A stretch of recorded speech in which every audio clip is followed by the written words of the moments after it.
اعوذ باللہ من الشیطان الرجیم بسم اللہ الرحمن الرحیم رب اشرح لی صدری ویسر لی امری واحلل عقدۃ من لسانی یفقہوا قولی واجعل لی وزیرا من اہلی آمین یا رب العالمین۔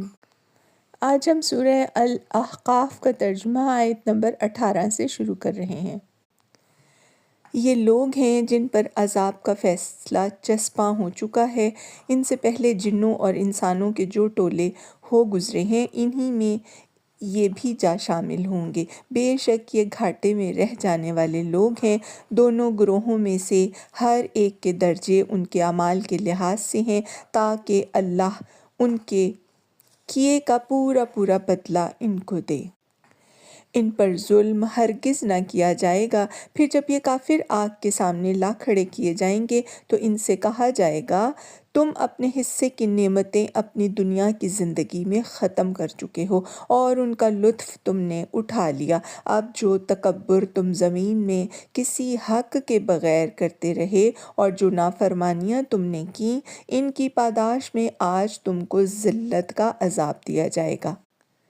ذرا انہیں عاد کے بھائی ہود کا قصہ سناؤ جبکہ اس نے احقاف میں اپنی قوم کو خبردار کیا تھا، اور ایسے خبردار کرنے والے اس سے پہلے بھی گزر چکے تھے اور اس کے بعد بھی آتے رہے کہ اللہ کے سوا کسی کی بندگی نہ کرو، مجھے تمہارے حق میں ایک بڑے ہولناک دن کے عذاب کا اندیشہ ہے۔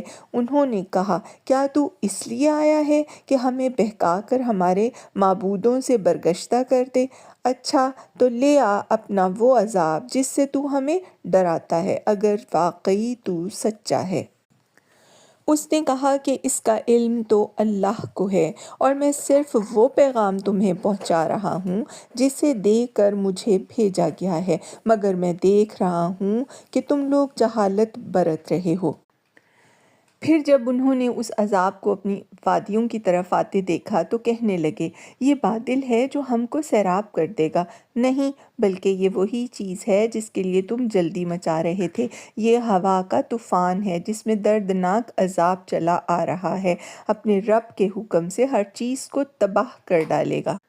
آخرکار ان کا حال یہ ہوا کہ ان کے رہنے کی جگہوں کے سوا وہاں کچھ نظر نہ آتا تھا۔ اس طرح ہم مجرموں کو بدلہ دیا کرتے ہیں۔ صدق اللہ العظیم وآخر دعوانا ان الحمد للہ رب العالمین وسلام علی المرسلین۔